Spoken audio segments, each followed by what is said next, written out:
This question is from NCERT Physics Class 12, Chapter 2. The statement of the problem says a spherical conductor of radius 12 centimeter.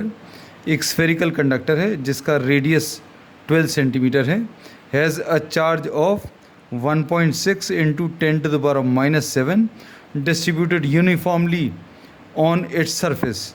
अब ये एक spherical conductor है और spherical conductor में since this is a conductor, charge is present on the surface. Charge is only present on the surface.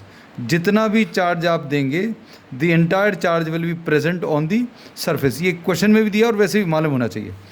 What is the electric field inside the sphere? The radius of this is 12 centimeter. अब at any point inside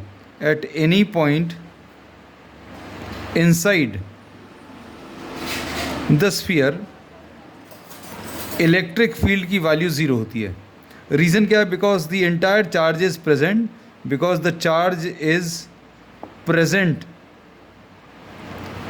only on the surface. तो पहले part का तो answer ये हो गया that at any point inside the sphere electric field की value zero होती है. So this is the answer to the first part. फिर सेकेंड पार्ट में जस्ट आउटसाइड द स्फीयर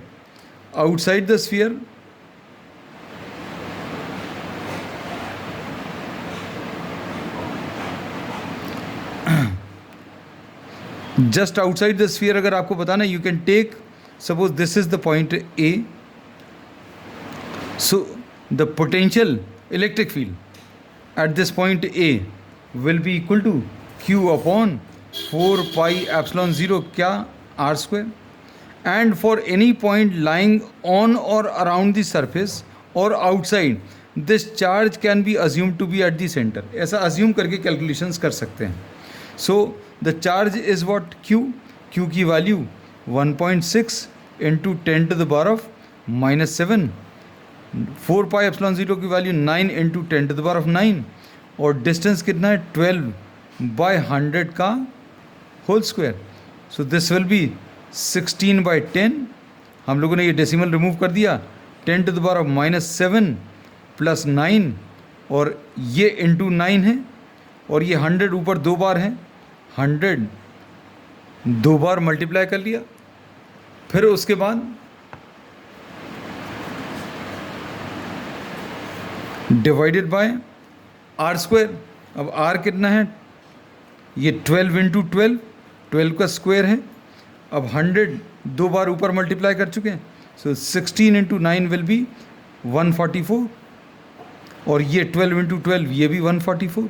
तो ये 10 के सिर्फ पावर्स बचेंगे और इन 10 के पावर्स को सॉल्व करने पर 10 to the power of this is -2 and this is +2 and this is +2 and divided by 10 है. So this will be electric field will be. और ये अगर देखें ये -7 + 9 ये +2 आएगा. +2 ये +2 ये +2 और divided by 10. So this will be 10 to the power of 6 divided by 10 which is 10 to the power of 5. So electric field is 10 to the power of 5. अब इसमें थर्ड पार्ट में this will be answer will be in terms of newton per coulomb. Third part में इन्होंने क्या बोला है? At a point 18 centimetre from the centre. अगर ये पॉइंट सरफेस पर या सरफेस के बाहर है तो अभी हम लोगों ने बोला कैलकुलेशन करने का तरीका बहुत सिंपल है. आप इस पूरे चार्ज को कहाँ पर?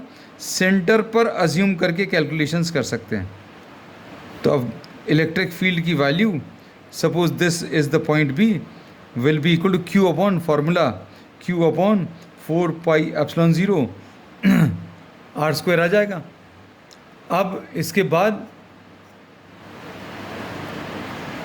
चार्ज कितना है? Charge can be assume to be at the centre. ये कितना है?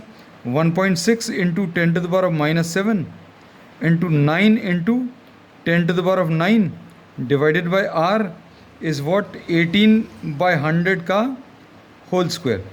So this will be 18/100 2 times.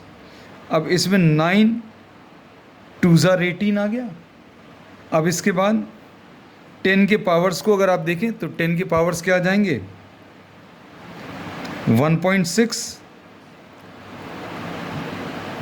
Divided by 10, ये डेसिमल रिमूव होगा, नीचे 2 आ जाएगा, और क्या 18 भी आ जाएगा। 10 के पावर्स कितने आ जाएंगे? 10 के powers 10 to the power of -7 plus 9, और ये 100 दो बार तो +2 एंड +2, तो 10 के पावर्स 9 + 4 13, 13 - 7 इज 6, तो ये 10 टू द पावर ऑफ 6 आ जाएगा। 2 8 ज़ा, 2 9 ज़ा, 2 4 ज़ा सॉरी, एंड 2 9 ज़ा। अब ये कितना आ जाएगा? 4/9, this will be written as 4/9 into 10 to the power of कितना आ जाएगा? 9 + 4 13 - 7 इज 6। अब इसको अगर आप सिंप्लीफाई करें तो 9 4 ज़ा 36 4, तो ये 0.44 आता जाएगा। तो 0.44 into 10 to the power of 6, which can be written as 4.4 into 10 to the power of 5। This will be the answer in terms of newton per coulomb.